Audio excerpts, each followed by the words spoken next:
너무너무 반갑습니다.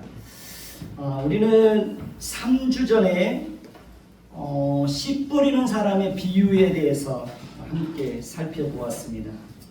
예수님은 씨 뿌리는 사람의 비유를 통해서 말씀을 듣는 자의 자세와 말씀을 듣는 자의 마음의 상태가 얼마나 중요한지에 대해서 말씀해 주셨습니다. 첫째는 길가와 같은 마음의 상태를 가지고 있는 사람들이 있다고 말씀하셨죠. 4장 15절 한번 볼까요? 4장 15절 같이 읽습니다. 말씀이 길가에 뿌려졌다는 것은 이들을 가리킴이니 곧 말씀을 들었을 때에 사탄이 즉시 와서 그들에게 뿌려진 말씀을 빼앗는 것이요. 그러니까 말씀이 길가에 뿌려졌다는 것이 무엇을 의미하는지를 알려주고 있죠. 말씀을 들을 때에 사탄이 즉시 와서 그들에게 뿌려진 말씀을 빼앗아 간다는 겁니다. 그러니까 말씀을 들어도 믿음이 자라지 않는 이유가 여기에 있는 것입니다. 이 말씀이 귀에 들려지고 마음으로 깨달아지기 전에 사탄이 와서 말씀을 빼앗아 가는 겁니다. 그렇기 때문에 말씀을 들을 때 어떻게 들어와야 돼요? 집중해서 잘 들어야 됩니다. 그러니까 제 눈을 잘 쳐다보셔야 됩니다. 두 번째는 돌밭과 같은 마음을 가지고 있는 사람들이 있다고 말씀했죠. 16절, 17절 같이 볼까요? 16절 제가 있습니다. 또 이와 같이 돌밭에 뿌려졌다는 것은 이들을 가리킴이니 곧 말씀을 들을 때 즉시 기쁨으로 받으나. 17절 여러분들 읽습니다.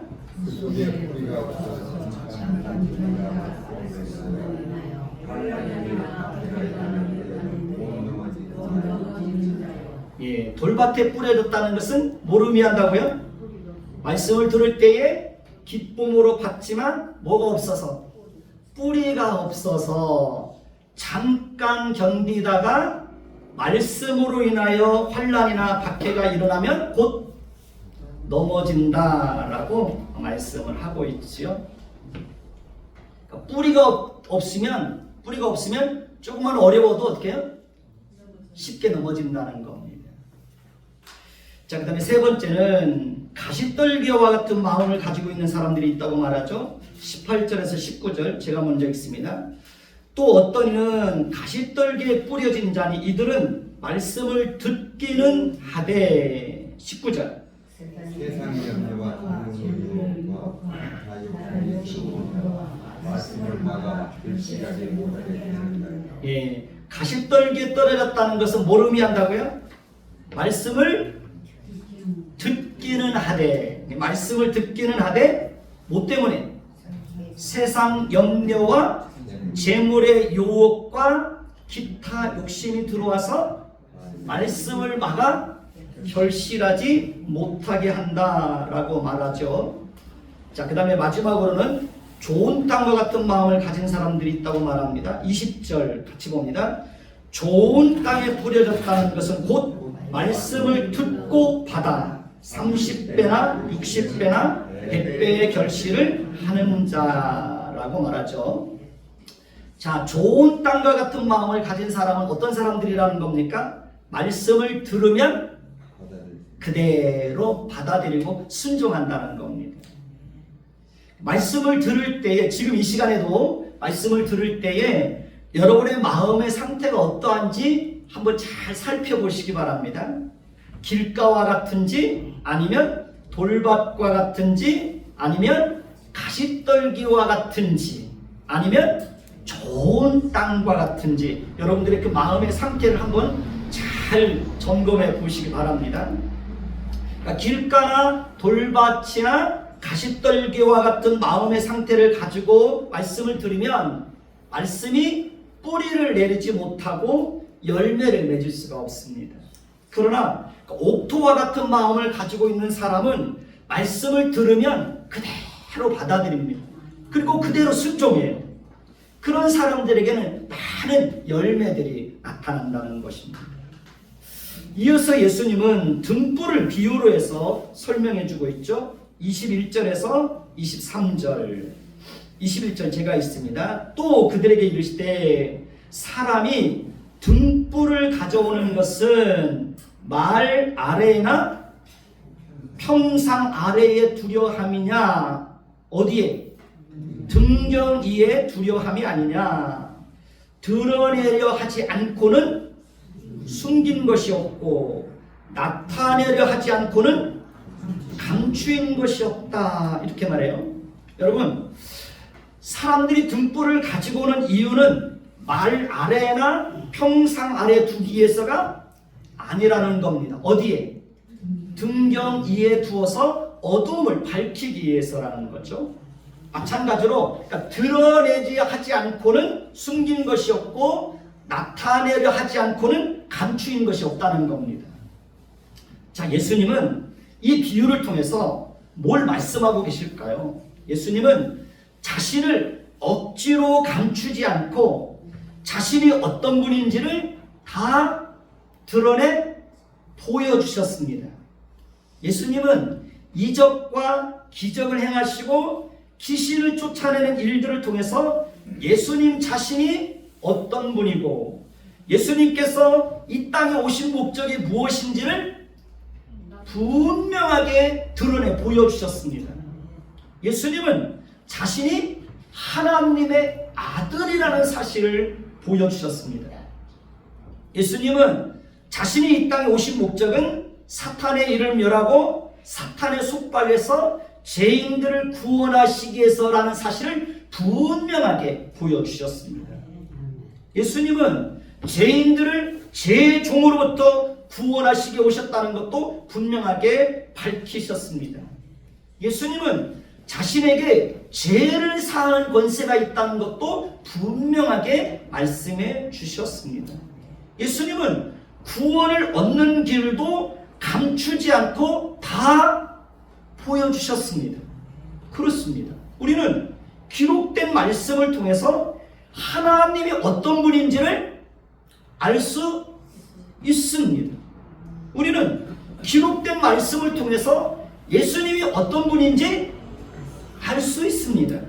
우리는 말씀을 통해서 부활과 심판과 천국과 지옥이 있다는 것도 알 수 있습니다. 우리는 하나님은 이 기록된 말씀을 통해서 모든 것을 다 드러내서 밝히 보여주셨습니다.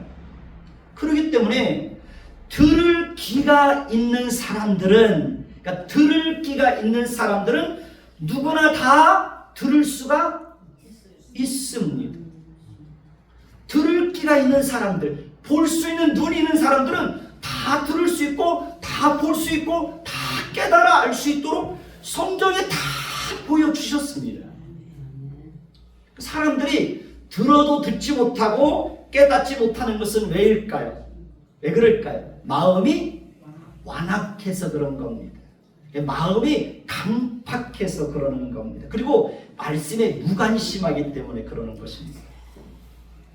자, 오늘 말씀 24절에서 25절 한번 볼까요? 24절에서 25절. 23절에 보면 들을 귀 있는 자는 들으라 그러죠?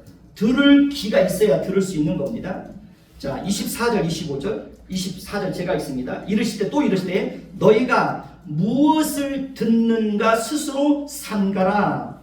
너희의 헤아리는 그 헤아림으로 너희가 헤아림을 받을 것이며 더 받으리니. 그 다음에 있는 자는 받을 것이요 없는 자는 그 있는 것까지 빼앗기리라. 이 말씀도 역시 말씀을 듣는 자의 마음과 자세가 얼마나 중요한지를 가르쳐주고 있습니다.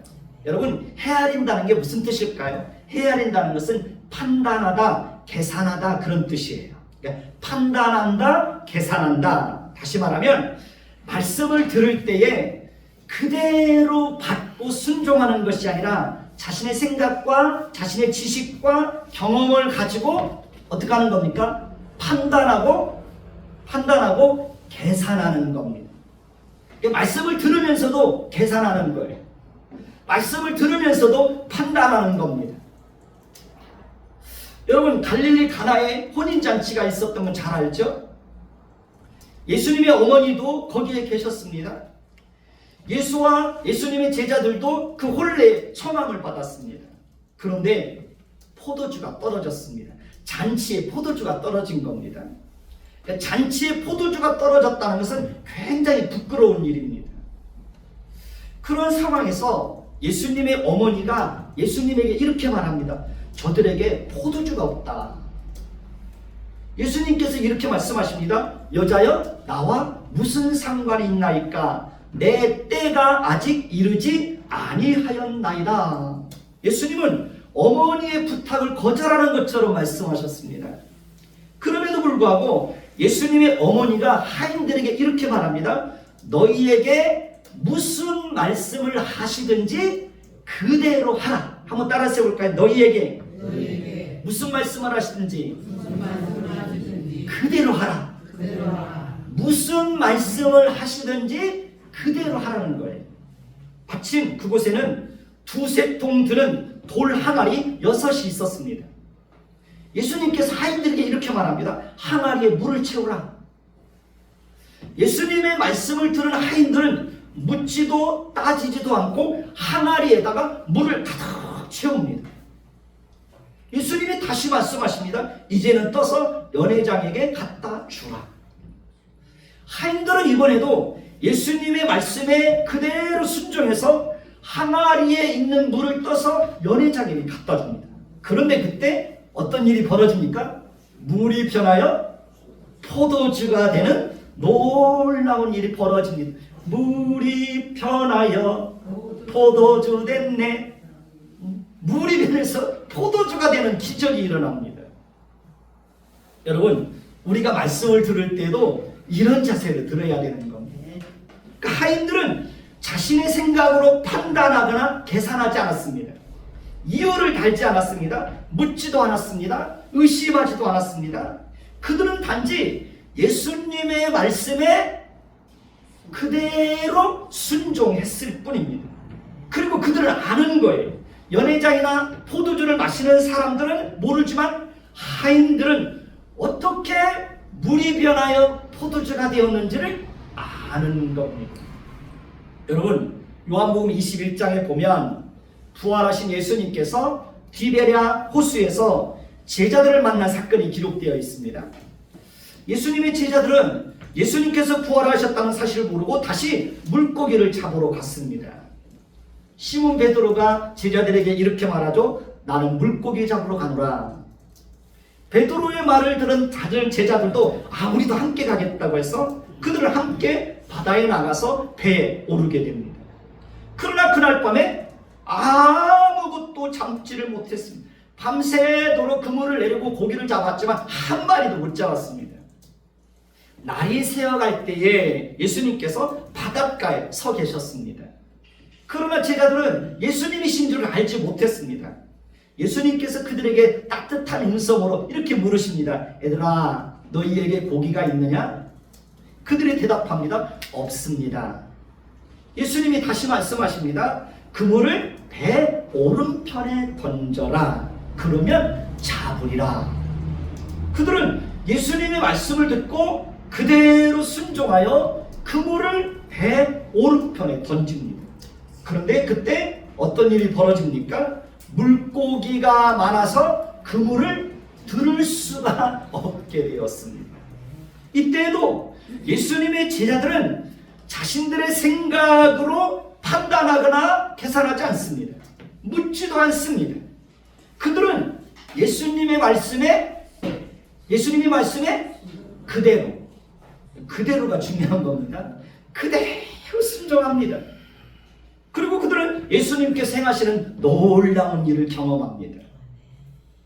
열왕기상 17장에 보면 엘리야에 대한 이야기가 나오죠. 여러분들은 잘 알죠? 여호와께서 엘리야에게 이렇게 말씀하십니다. 너는 여기서 떠나 동쪽으로 가서 요단 앞 그리 시냇가에 숨고 그 시냇물을 마시라. 내가 까마귀들에게 명령하여 거기서 너희를 먹이게 하리라.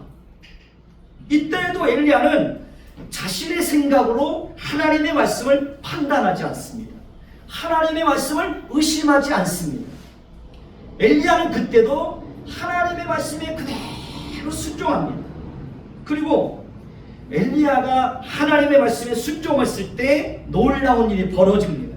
하나님께서 말씀하신 대로 엘리야에게 아침에도 까마귀를 통해서 떡과 고기를 물어다 주게 하고 저녁에도 까마귀를 통해서 떡과 고기를 물어다 주게 합니다.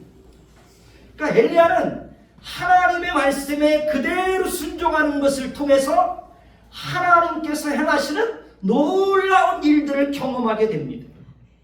그러니까 엘리야는 그 시냇가에 물이 마를 때까지 아침에도 까마귀를 통해서 떡과 고기를, 저녁에도 까마귀를 통해서 떡과 고기를 물어다 주는 그 하나님의 일하심을 풍성하게 경험합니다. 여러분, 열왕기하 5장에 보면 나만 장군에 대한 이야기를 여러분 잘 알고 있을 것입니다. 나만은 아람 왕의 군대 장관이었습니다. 그러나 그는 문둥병자였습니다. 나만은 엘리사 선지자에 대한 소식을 듣고 엘리사의 집으로 찾아갑니다. 그런데 엘리사 선지자는 사자에게 보내요. 나만 장군에게 이렇게 말합니다. 너는 가서 요단강에 몸을 7번 씻으라. 내 살이 회복되어 깨끗하게 되리라. 나만은 엘리사 선지자가 자기에게 나와서 하나님의 이름을 부르며 그의 손을 그의 부위에 흔들어서 자신의 병을 고쳐줄 거라고 그렇게 생각했습니다. 그러나 엘리사 선지자는 나와보지도 않고 하인을 보내서 요단강에 가서 몸을 7번 씻으라는 말만 합니다. 그래서 나아만은 화가 나서 다시 돌아가려고 합니다. 그러나 그의 종들의 말을 듣고 그대로 순종해서 요단강에 가서 몸을 7번 씻습니다. 그리고 그때 놀라운 일이 벌어지죠.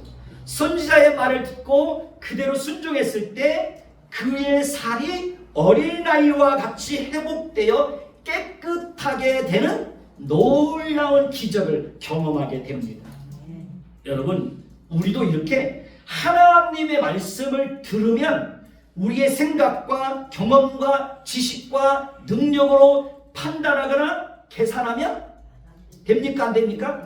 안 되는 겁니다. 그대로 순종하는 거예요. 그러니까 내가 이렇게 하면 나한테 이런 손해가 임하지, 그러니까 손해볼 걸 생각하지 않는 겁니다. 그러니까 손해볼 걸 생각하면 순종하지 못합니다. 계산하면 계산이 안 돼요.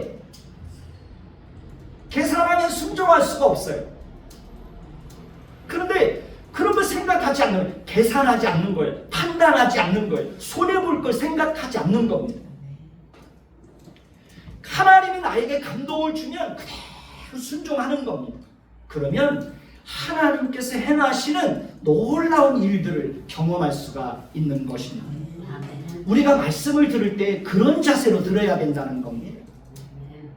마가복음 4장 25절에 보면 있는 자는 받을 것이요 없는 자는 그 있는 것까지도 빼앗기리라. 이것이 하나님 나라의 비밀입니다.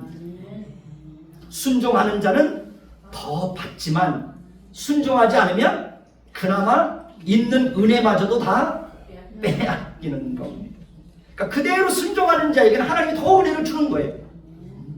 순종해서 30배의 열매를 맺는 자에게는 하나님께서 60배의 열매를 맺게 하시고 60배의 열매를 맺는 자에게는 100배의 결실을 맺게 하는 것이 하나님 나라의 비밀입니다. 그러니까 내가 계산하고 판단하고 내가 이렇게 하면 나한테 이런 손해가 임할 텐데 내가 이렇게 순종하면 내가 이렇게 힘들어질 텐데 그런 거 계산하면 하나님은 있는 은혜마저도 빼앗긴다는 겁니다. 하나님이 감동을 주면 말씀하시면 그대로 순종하는 겁니다. 다음으로 예수님은 하나님의 나라를 사람이 씨를 땅에 뿌리는 것과 같다고 말씀하십니다. 26절에서 29절을 보십시다. 26절에서 29절 제가 먼저 읽습니다. 또 이르시되 하나님의 나라는 사람이 씨를 땅에 뿌림과 같으니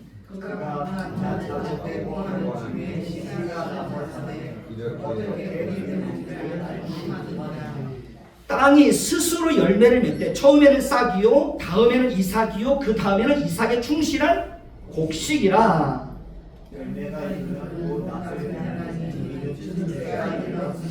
예, 잘 보시죠. 예수님께서 하나님의 나라를 어떻게 비유하고 있습니까? 사람이 땅에 씨를 뿌리는 것과 같다라고 말씀하십니다.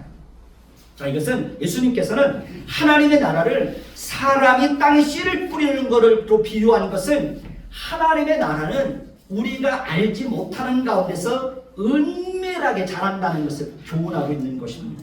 여러분, 어머니 뱃속에 생명이 잉태하면 그 아이는 어머니가 알지 못하고 느끼지 못하는 가운데서도 생명은 어떻게 해요? 점점 자라게 됩니다. 땅에 씨앗을 뿌리면 씨앗이 어떻게 자라는지 못하지만 그럼에도 불구하고 그 씨앗 속에 생명이 있기 때문에 은밀하게 자라서 나중에는 싹이 나오고 이삭이 나오고 열매를 맺게 되는 것입니다. 우리도 마찬가지입니다. 우리가 하나님의 말씀을 계속해서 들으면 우리도 모르는 사이에 은밀하게 뭐가 자랄까요? 믿음이 자라는 겁니다. 그러니까 우리도 모르는 사이에 하나님의 말씀을 아는 지식이 은밀한 가운데서 점점 더 어떻게 자라나게 되는 것입니다.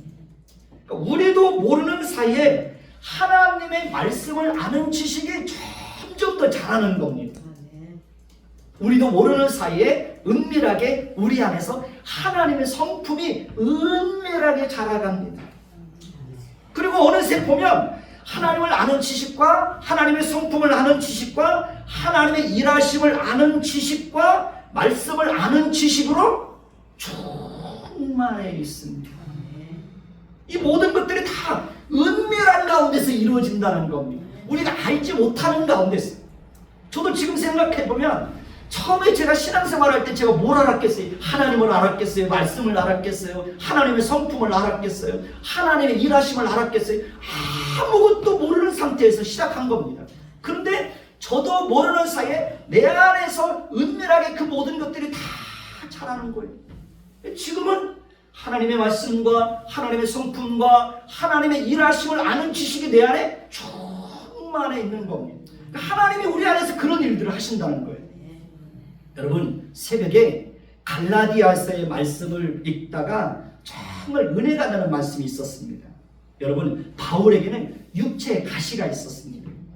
성경학자들은 바울에게 있는 육체의 가시는 간질일 것이라고 주장을 합니다. 한번 생각해 봅시다. 말씀을 전하는 자에게 간질이 있다고 한번 생각해 보세요. 그러면 그것은 본인에게는 물론 성도들에게도 시험거리가 될까요? 안 될까요? 시험거리가 됩니다. 옛날에 중학교 때 그 방학 때 학교에서 이제 그 나오라고 그래서 풀을 메고 있었는데 그 중에 간질을 하는 그 학생이 있었는데요. 갑자기 바닥에 쓰러져 가지고 막 몸을 부들부들 떨면서 막 입에 볶음을 물고 그러는 모습을 한번 본 적이 있어요. 간질이 무서운 겁니다. 근데 바울에게 그런 간질이 있었다고 성경학자들은 그렇게 얘기를 합니다. 그러니까 이 말씀을 전하는 바울에게 갈라디아 교회 성도들을 시험에 들게 할 만한 그런 간질이 있었던 거예요. 여러분, 오늘날 목사님에게 간질이 있다고 한번 생각해 봅시다. 어떨까요? 목사님에게 간질이 있다고 생각해 봅시다. 어떨까요? 아마 성도들 다 떠날 거요. 목사님 버릴 거요. 비웃고 조롱할 거요. 동네 목사님이 그 처갓집에 이제 장인 장모님이 예수를 믿지 않는가 봐요. 그래서 이제 예수를 믿지 않으니까 내려갈 때마다 이렇게 안타까우니까 가서 복음을 전하는가 봐요. 그러면 장인 장모님이 그러시대. 너네나 잘 믿어. 너네나 잘 믿어. 다른 형제들은 다 잘 사는데 너네만 못 살아. 너네만 잘 살면 될 것 같아. 할 말이 없대. 할 말이 없대. 여러분, 그런데요, 갈라디아 교회 성도들은 그런 바울, 그러니까 그들을 시험에 들게 할 만한 그런 간질을, 어떤 그런 육신의 어떤 그런 약함을 가지고 있음에도 불구하고 고린도 갈라디아의 교회 성도들은 바울을 업신여기지도 아니하고 버리지도 아니하고 오직 하나님의 천사와 같이 또는 그리스도 예수와 같이 바울을 영접했다라고 바울은 말해요. 놀랍지 않습니까? 새벽에 이 말씀을 읽는데 그렇게 은혜가 되더라고요. 거기서 더 나가서 갈라디아 교회는 바울에게 자신들의 눈이라도 빼어줄 만큼 그렇게 바울을 사랑하고 바울을 위해서 헌신했다라고 바울은 말해요. 이거 보면서 저는 우리 열린교회가 그렇게 성숙한 교회가 됐으면 좋겠다, 그런 소망이 생기더라고요. 그러니까 우리 열린교회가 갈라디아 교회처럼, 갈라디아 교회 성도들처럼 그렇게 성숙해지고 그렇게 자라갔으면 좋겠다, 그런 희망이 생겨요. 여러분, 우리가 잘 아듯이 교회는 여러 사람들이 모여 있잖아요. 성격도 다 달라요. 지식도 달라요. 고향도 달라요. 성격도 달라요. 생각도 달라요. 나이도 달라요. 믿음의 수준도 다 달라요. 가치관도 달라요. 그러다 보니 종종 시험에 들 만한 일들이 교회 안에 있어요, 없어요? 있어요. 그런 일들이 생겨요. 다른 사람의 말이나 행동이 마음에 들지 않을 때가 종종 있어요, 없어요? 종종 있어요. 얼마든지 그럴 수 있어요. 왜냐하면 다 다르기 때문에 그래요. 다르기 때문에. 저는 치약을 어떻게 짜는지 아세요? 치약을 어떻게 따는지 아세요? 저는 중간에서 따요. 중간에 딱 눌러가지고. 저희 집사람은 어떻게 하는지 밑에서부터 다 눌러가지고 해요. 제가 중간에 딱 짜놓으면 집사람 밑에서부터 해요. 그거 가지고 서로 비난하지 않아요. 중간에서 짜면 또 밑에서 짜면 또 다 채워지잖아요. 서로 다른 거예요. 조금 다른 거예요. 조금 다른 거예요. 다른 거예요. 그러니까 다르게 하는 거예요. 틀린 게 아니라 다른 거예요. 다른 거예요. 그거 가지고 저희 집사람이 당신은 왜 중간에서 치약을 짜냐? 그게 어떠냐? 이렇게 싸우지 않아요. 그러니까 중간에 짜는 것과 밑에서 올려주는 것과 절묘하게 조화를 이루지 않나요? 그렇지 않나요? 조화를 잘 이루잖아요. 저희 집사람하고 저하고는 너무 달라요. 다른 게 너무 많아요. 맞지 않는 것도 너무 많아요. 그런데요, 그 다름이 서로 절묘하게 조화를 이루어요. 서로 비난하지 않아요. 집안일은 제가 집사람보다 훨씬 더 잘해요. 근데 제가 못하는 건 집사람이 정말 잘하는 게 많아요. 근데 그걸 못하는 걸 못한다고 말하지 않아요. 서로 부족한 것을 서로 채워줘요. 그러니까 이게 맞아가는 거예요. 교회도 마찬가지예요. 서로 달라요. 그 다름을 틀리다고 생각하지 말고 다른 것을 그 다른 것으로 인정해 주는 거예요. 특히 시험에 들 만한 일이 있을 때 그때 우리가 조심해야 될 건 뭔지 아세요? 혹시라도 그런 일이 발생하면 여러분 자신을 시험에 들게 하는 일이 있다고 할지라도 서로를 업신여기거나 비웃거나 조롱하거나 틀렸다고 정죄하면 그러면 안 되는 거예요. 그러면 안 돼요. 여러분, 갈라디아 교회가 바울에게 했던 것처럼 우리도 혹시라도 다른 사람의 말과 행동이 나를 시험에 들게 할 만한 일이 있다고 할지라도 하나님의 천사처럼 그리스도 예수를 영접하는 것처럼 그렇게 서로를 대하는 겁니다. 제가 여러분들에게 늘 드리는 말씀이 있잖아요. 사람을 대할 때 우리의 태도가 기본적으로 어떠해야 되는지. 사람을 대할 때, 가정 안에서 서로를 대할 때, 자녀들을 대할 때, 이웃을 대할 때 어떻게 대해야 된다고 그랬죠? 제가 늘 여러분들에게 드리는 말씀 있잖아요. 첫째는 밝게 웃으면서, 친절하게, 그 다음에 따뜻하게, 그 다음에 예의 바르게. 제가 늘 여러분들에게 드리는 말씀이잖아요. 밝고 친절하고 따뜻하고 예의 바르게. 말도 따뜻하고 예의 바르고 친절하게. 제가 늘 드리는 말씀이잖아요. 사람을 대할 때 우리 안에 있는 악하고 타락한 본성으로 대하는 것이 아니라 하나님의 성품으로 대하는 거예요. 그것이 우리의 인격이 되고 그것이 우리의 삶이 되도록 해야 되는 거예요. 여러분, 사랑은 오래 참는 거예요. 오래 참는 겁니다. 그리고 사랑은 무례히 행치 않는 거예요. 사랑은 다른 사람의 허물을 덮어주는 거예요. 여러분, 하나님을 우리가 말씀을 들으면 그 말씀이 어느새 내 안에 씨앗이 되고 그것이 나도 모르는 사이에 은밀하게 자라서 싹을 틔고 잎이 나고 열매를 맺는 거예요. 그 일을 누가 하느냐? 하나님이 우리 안에서 그 일을 한다는 거예요. 우리가 알지 못하는 가운데서 은밀하게 하나님께서 우리로 하여금 그렇게 말씀을 듣다 보면 나도 모르는 사이에 은밀한 가운데서 믿음이 자라고 말씀을 하는 지식이 자라고 하나님의 선포를 하는 지식이 자라고 하나님의 일하심에 눈을 뜨게 된다는 거예요. 하나님이 우리 안에서 그런 일들을 하신다는 거예요. 하나님은 우리가 알지 못하는 가운데서도 우리로 하여금 끊임없이 자라게 한다는 거예요. 농부는 씨앗의 뿌릴 뿐이지 그 씨앗으로 하여금 싹히고 잎이 나고 열매 맺게 하는 것은 뭐가요? 땅이 하는 거예요. 땅이 하는 거예요. 여러분, 우리에게도 책임이 있어요.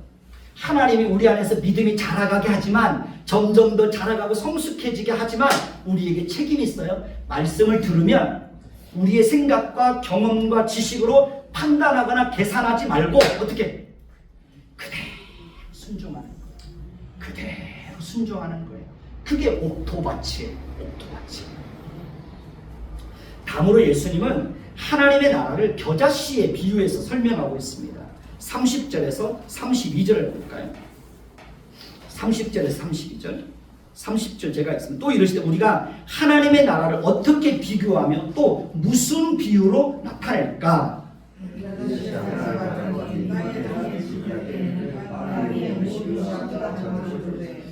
심긴 후에는 자라서 모든 풀보다 커지며 큰 가지를 내나니 공중의 새들이 그 그늘에 깃들일 만큼 되느니라.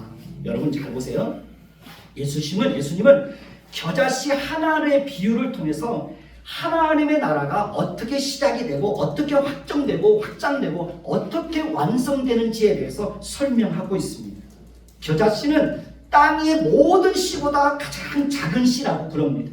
그러나 신기운 후에는 자라서 모든 풀보다 커지며 큰 가지를 내고 공중의 새들이 그 그늘에 깃들일 만큼 자란다는 거예요. 하나님의 나라가 그렇다는 거예요. 하나님의 나라는 지극히 작은 것으로부터 시작된다는 거예요. 그리고 하나님의 나라는 지극히 작은 것에서부터 시작되지만 점점 더 커지고 확장되어져서 나중에는 수많은 사람들이 그 하나님의 나라에서 평안과 안식과 행복을 누리게 된다는 겁니다. 여러분, 하나님의 나라가 어떻게 이 땅에 시작되었는지 아십니까? 하나님의 나라는 이 땅에 하나님께서 온 우주 만물을 창조하시는 것으로 이 땅에 하나님의 통치가, 하나님의 나라가 임하게 됩니다. 하나님의 나라는 아브라함 한 사람으로부터 시작돼서 큰 민족을 이루게 됩니다. 하나님의 나라는 다윗 한 사람으로 시작해서 다윗 왕국을 이루게 됩니다. 하나님의 나라는 예수 그리스도 한 분으로 시작해서 12제자에게 이어지고 예수님의 제자들을 통해서 예루살렘에서 시작된 복음이 온 유대와 사마리아와 땅끝까지 복음이 전해지게 됩니다. 하나님의 나라는 바울 한 사람에게서 시작돼서 수많은 사람들에게 복음이 전해지고 여러 곳에 교회가 세워집니다. 하나님의 나라는 선교사님들을 통해서 이 땅에 복음이 들어오게 하시고 그들의 죽음과 헌신과 수고를 통해서 전국 방방곡곡에 복음이 전해지고 교회가 세워지게 하셨습니다. 하나님의 나라는 여러분 한 사람으로 시작되는 겁니다. 여러분 한 사람이 예수를 믿으면 여러분 한 사람 때문에 여러분 가족들이 예수를 믿는 겁니다. 제가 예수를 믿음으로 해서 저 한 사람 때문에 우리 가족이 다 예수를 믿는 거예요. 우리 부모님이 예수를 믿은 거예요. 형제들이 예수를 믿은 거예요. 여러분, 대한민국은 정말 복받은 나라입니다. 대한민국은 어디를 가든지 교회가 있습니다. 일본이라는 나라는 교회를 찾아보기가 어렵습니다.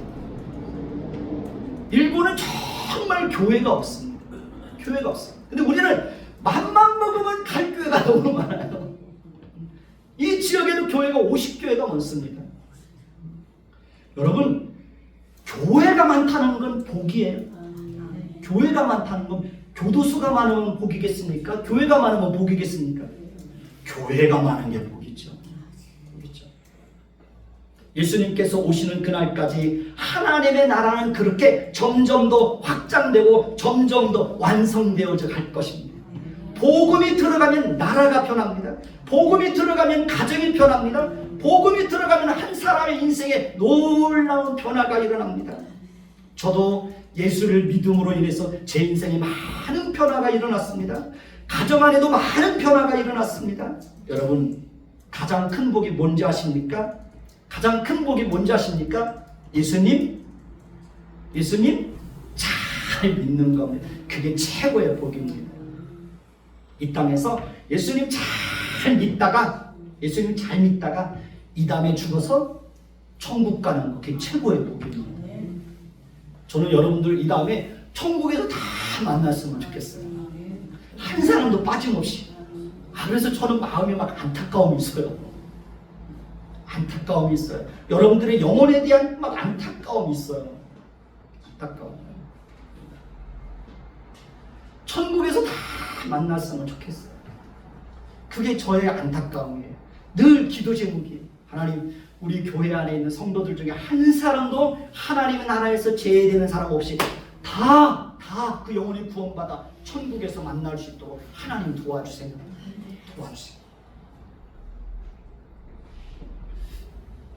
여러분, 히브리서 4장에 보면 하나님의 말씀은 살아있고 운동력이 있어 좌우의 날선 검보다 예리하여 혼과 영과 및 관절과 골수를 찔러 쪼개기까지 하며 또 마음의 생각과 뜻을 감찰하나니 라고 말합니다. 이 말씀 역시 하나님의 말씀의 역동성과 능력에 대해서 말하고 있습니다.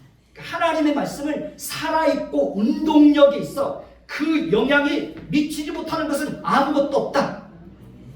하나님의 말씀이 들어가면 한 나라가 변하고 가정이 변하고 이 사회 구석구석에 놀라운 변화가 일어나는 겁니다. 하나님의 말씀이 들어가면 생각이 변하고 삶이 변하고 인격이 변하고 가치관이 변하는 겁니다.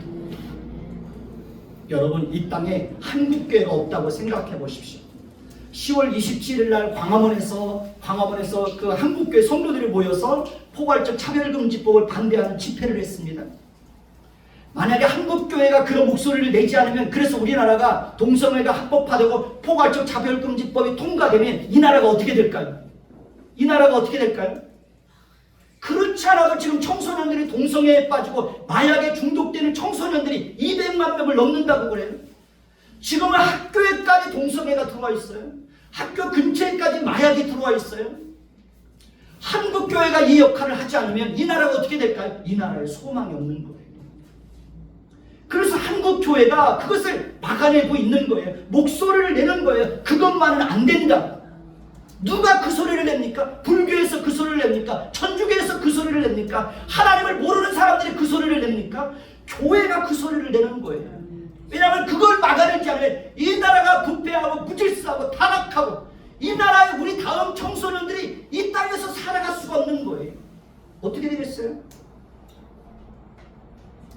그래서 한국교회가 소리를 내는 거예요. 못된 사람들이 그걸 비난하죠. 왜 꼭 모여야 되냐? 모여서 소리 내지 않으면 안 되니까.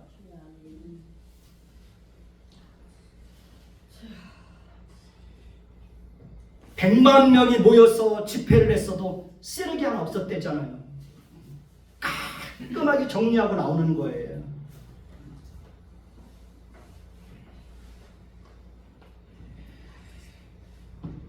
여러분, 처음에는 그 변화가 보이지 않을 수 있습니다. 그러나 시간이 지나고 세월이 지나고 계속해서 말씀을 듣다 보면 자기도 모르는 사이에 하나님의 말씀이 우리의 삶의 모든 영역에 미치는 거예요. 그래서 우리의 삶을, 우리의 인격을 송두리째 바꿔놓는 거예요. 그게 말씀의 능력이에요. 말씀의 역동성이에요. 말씀의 힘이에요. 하나님의 나라는 작은 헌신에서 비롯되는 겁니다. 여러분 아시죠? 어린아이의 손에 들려졌던 보리떡 5개와 물고기 2마리가 5,000명을 먹이고도 12광주가 남는 기적이 일어난 거죠. 잘 알죠? 어린아이의 그 작은 헌신이 큰 기적을 일으킵니다. 보리떡 7개와 작은 생선 2마리가 7,000명을 먹이고도 7 광주리가 남는 그런 기적이 일어납니다. 하나님의 나라는 이렇게 작은 것에서부터 시작되는 겁니다. 여러분, 작다고 무시하지 마십시오. 작다고 과소평가하지 마십시오. 여러분의 작은 헌신, 여러분들의 작은 희생이 큰 변화를 일으키는 것입니다. 이제 들은 말씀을 생각하고 함께 기도하는 시간을 갖도록 하겠습니다. 첫째는